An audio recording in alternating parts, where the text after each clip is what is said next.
balik lagi di Ruang Ekonomi. Oke Sobat Ekonomi, sebelum kita masuk ke podcast kita kali ini nih, biar kita makin akrab nih ya, kita perkenalan dulu deh. Mulai dari aku ya. Halo Sobat Ekonomi, aku Hilza dan aku Ulfa. Di sini kami akan menjadi host pada podcast kali ini. Oke Sobat Ekonomi, pada podcast kali ini tuh kita udah mengundang dua pelaku ekonomi nih yang akan menyampaikan keluh kesah mereka. Di sebelah saya nih ada Gina, juga ada Firza. Halo Gina, Firza. Halo Sobat Ekonomi, halo semuanya. Di sini saya Firza sebagai konsumen. Halo semuanya, saya Gina sebagai reseller. Oke. Ulfa, kayaknya suasana hari ini panas banget gitu ya. Kenapa sih? Karena AC-nya mati kah? Atau karena emang cuacanya gitu? Bukan karena cuacanya atau bukan karena AC-nya mati. Tapi ini tuh karena ada permasalahan ekonomi yang akan disampaikan oleh pelaku ekonomi kita yang membuat ruang diskusi ini menjadi panas membara. Wah, bener banget nih. Oke, tapi sebelum kita mendengarkan keluh kesah dari dua pelaku ekonomi kita ini, aku mau cerita nih, tadi pagi aku tuh kan berangkat ke sini ya. Nah, sebelum berangkat tuh aku tuh beli dulu nih kopi susu di depan. Kalian tahu kan yang di depan? Iya, tahu. Nah, harganya tuh awalnya tuh Rp5.000 kan. Ini naik Rp2.000 jadi Rp7.000 masa. Terus pas aku tanya kenapa, terus tetehnya dia cuma jawab, ya alasannya itu karena naik dari sananya teteh cina. Lah, alasannya tuh klasik banget tapi bikin dompet kita kurus pelan-pelan. Wah, Opa, 2000 tuh masih mending.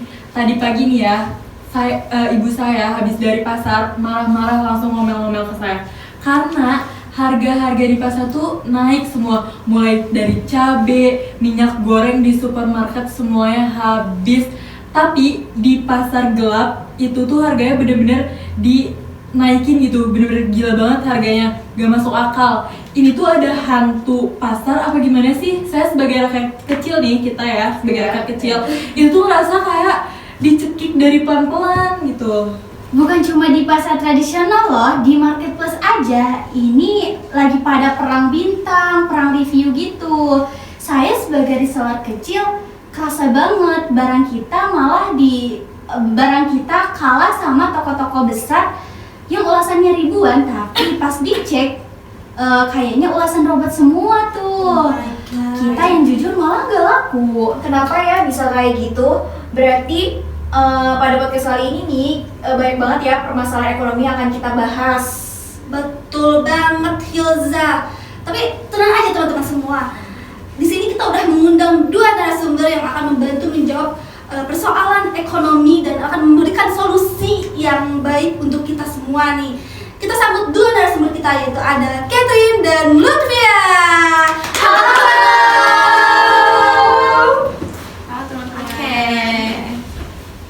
Oke, Catherine sama Lutfia, selamat datang nih di podcast kita kali ini. Gimana, apa kabar kalian berdua? Alhamdulillah kita baik. Gimana nih host-host sama teman-teman juga kabarnya? Alhamdulillah kita baik semua. Sejujurnya enggak sih ya. Apalagi di tengah krisis ekonomi ini, aduh, kita tuh sebagai mahasiswa pusing banget nolak keuangan. Apalagi nih yang tadi teman kita nih Gina yang udah jadi reseller kan pasti pusing banget itu tuh harus ngejual barangnya gimana gitu kan, banyak banget masalah ekonominya. Iya bener banget, karena sekarang tuh kayak baik banget nih harga pada naik gitu, naik tiba-tiba dan naiknya itu barengan gitu. Oke, tapi teman-teman sebelum kita mendengarkan jawaban dari Catherine dan Lutfia atas permasalahan ekonomi kita akan perkenalan dulu nih. Sebelumnya kita udah kasih tahu kan, ini tuh Catherine dan Lutfia, tapi pasti teman-teman belum tahu nih mana Catherine, mana Lutfia. Oke, kita kenalan dulu ya teman-teman. Mulai dari Catherine. Halo Catherine. Halo sahabat ekonomi, perkenalkan aku Catherine. Aku Lutfi dan kami di sini akan membahas tuntas tentang permasalahan yang sedang terjadi saat ini. Betul sekali. Oke, Hilza, Ulfa. Nah, tadi kan kalian berdua sempat berdebat nih, dan kita juga dengar ya dari luar gitu, terkait permasalahan ekonomi yang bikin bikin suasana panas pada saat ini. Nah, jadi permasalahan tersebut merupakan manifestasi nyata terkait distorsi pasar gitu. Nah, dalam ekonomi konvensional ini tuh merupakan kondisi di mana mekanisme pasar tidak berjalan efisien sehingga harga sama distribusi tidak mencerminkan sama keadaan kita yang sebenarnya. Ini lebih dari sekedar masalah teknis tidak efisien gak sih, Catherine? Soalnya kan ini kezaliman ya, pasar itu harusnya amanah. Kalau dicurangi, berarti ada hak umat yang diambil secara batil gak sih? Betul banget, apalagi kita ya, aduh. Iya, rakyat kecil. Iya, kita sebagai rakyat kecil, mahasiswa pula. Iya, dipaksa banget ya. Iya, bener banget. Oke, sobat ekonomi, kita masuk nih ke sesi berikutnya ya. Tadi tuh kan ada masalah raksasa gitu. Firza tuh kayak menyinggung masalah raksasa gitu. Tadi tuh Firza bilang kan kalau barang tuh kayak naiknya tuh berbarengan gitu. Itu tuh kenapa sih bisa terjadi seperti itu gitu? Oh, itu tuh terjadi karena oligopoli, Hilza. Nah, karena penguasa pasar tuh cuma sedikit kan. Nah, mereka tuh jadi punya kekuasaan besar. Kalau satu harga naik, yang lain juga ikutan naik. Nah, akibatnya ada kekakuan harga atau yang biasa disebut price rigidity. Nah, harga nggak bakal turun meskipun mereka udah makin efisien dalam produksinya gitu. Oh, jadi gitu. Jadi mereka tuh kayak janjian gitu ya? Kayak geng motor yang mau tawuran bareng-bareng gitu. Oh, kalau hal itu tuh udah ada kesepakatan rahasia gitu buat ngatur harga sama pasokan barang gitu.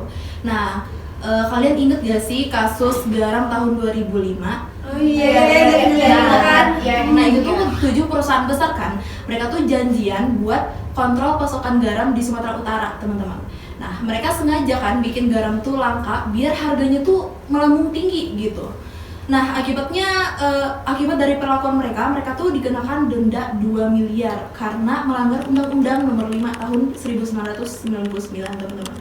Hah, dana cuma 2 miliar buat orang seraksasa itu.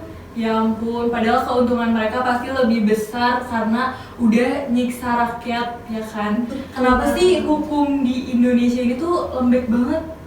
Oh, jadi gini, Firza. Nah, denda dalam regulasi lama itu kan sering banget nominalnya tetap gitu.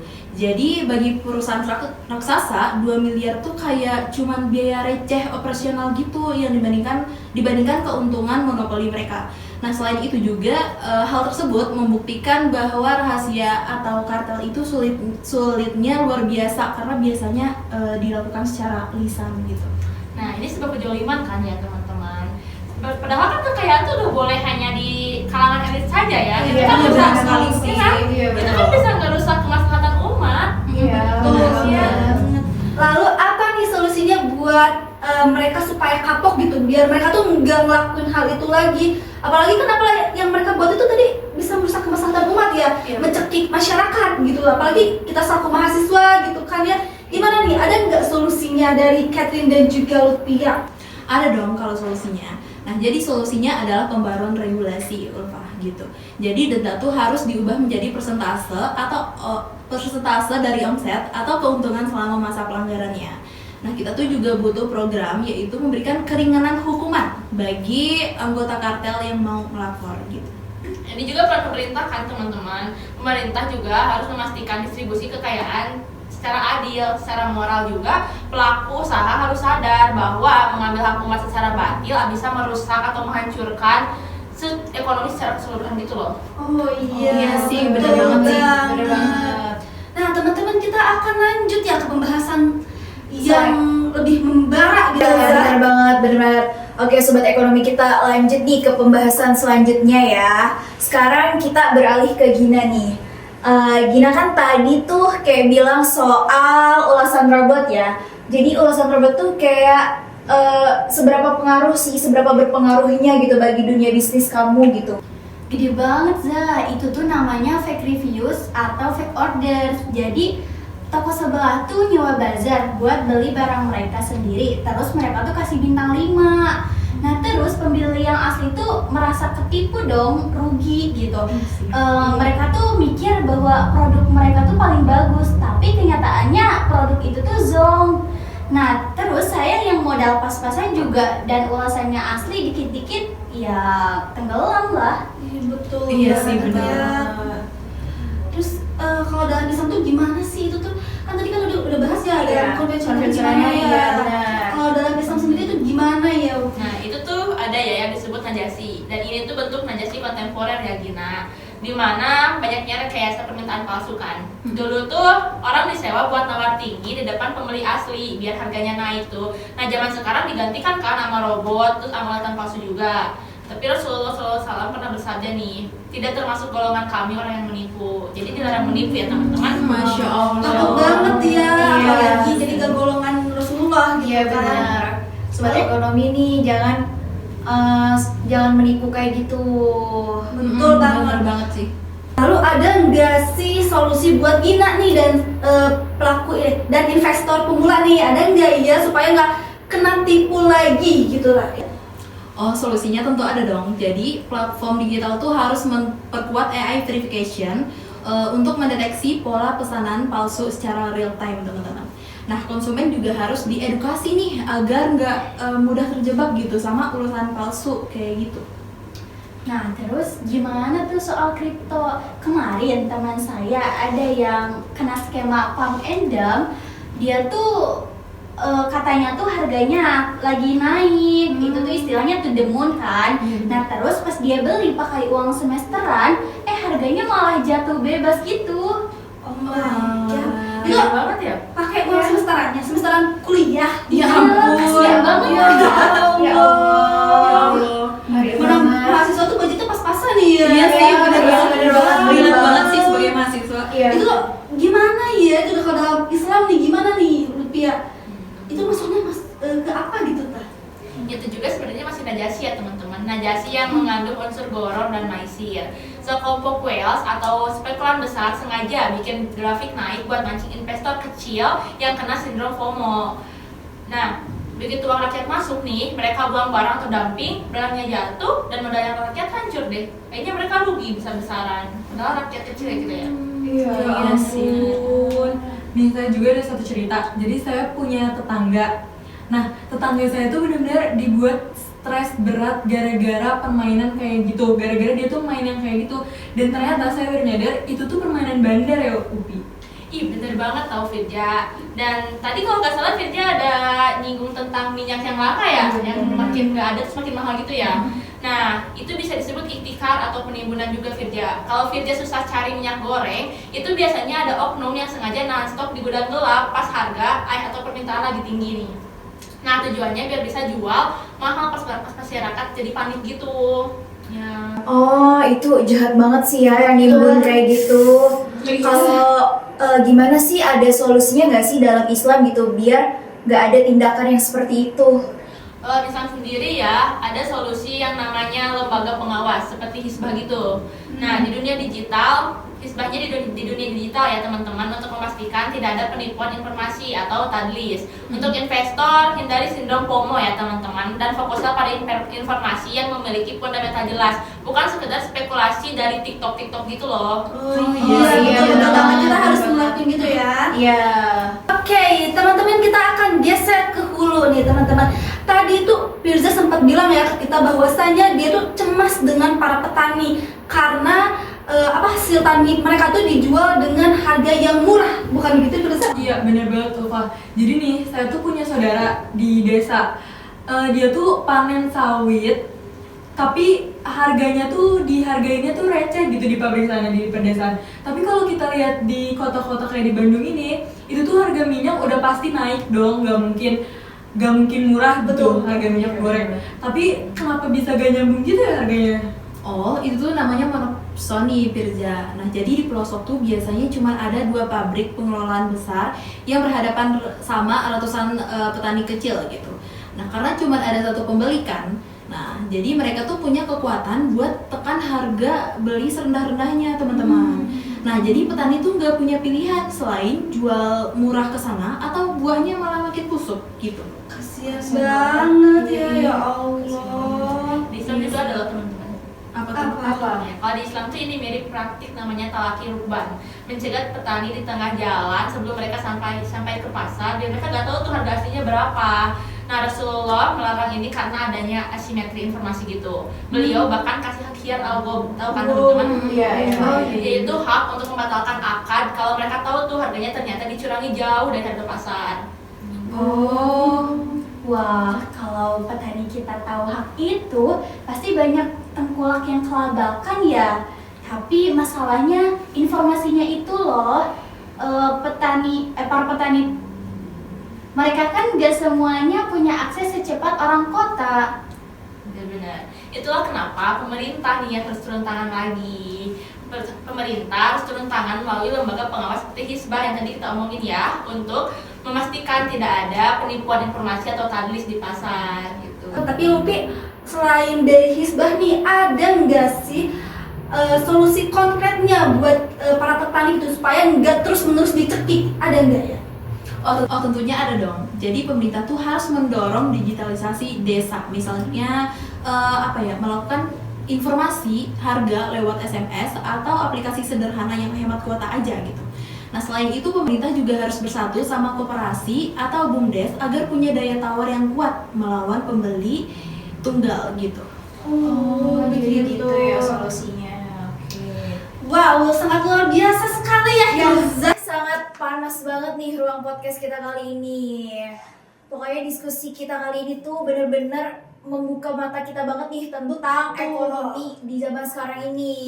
Iya, benar sekali. Ternyata dari mulai garam tadi nih sampai ke kripto tuh semuanya tuh kayak ada celah kecurangannya tersendiri gitu ya. Betul banget Hilza, semua tuh pasti ada kecurangannya kalau pelaku ekonominya tuh nggak sadar diri ya. Bener teman-teman. banget. Dan perbedaannya juga jelas ya teman-teman. Tadi tuh Catherine tuh membahas terkait regulasi dan efisiensi supaya pasar tuh tetap kompetitif. Iya Betul kan? Iya, benar. Dan kalau dari Lutfia sendiri tuh menekankan pada aspek moral, keadilan dan tanggung jawab kepada Allah Subhanahu wa taala.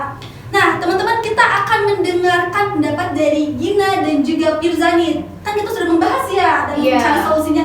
Nah, gimana nih Gina dan Firza menurut kalian berdua?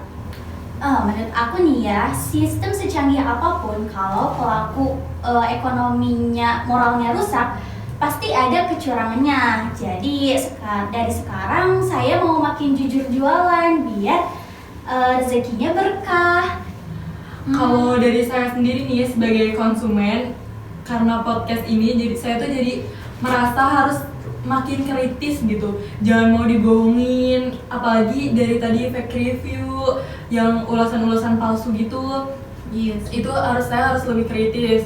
Dan buat para spekulan, ingat loh, ada hukuman dunia dan akhirat. Tuh, dengar ya tuh, dengar. nih sobat ekonomi. Oke, luar biasa banget nih podcast kita pada hari ini.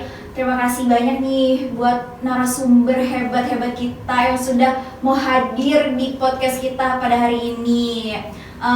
Kami ucapkan terima kasih kepada Gina, Firza, Catherine, dan juga Lutfia.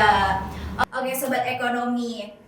Pasar itu kan cermin peradaban kita ya. Jadi dari sekarang mari kita jaga agar pasar itu tetap adil dan juga sejahtera untuk semuanya. Oke teman-teman, kita udah ada di penghujung acara nih. Saya Ulfa Dan saya Hilza. Kami pamit undur diri, sampai jumpa di episode berikutnya. Jaga dompet kalian masing-masing. Sampai jumpa.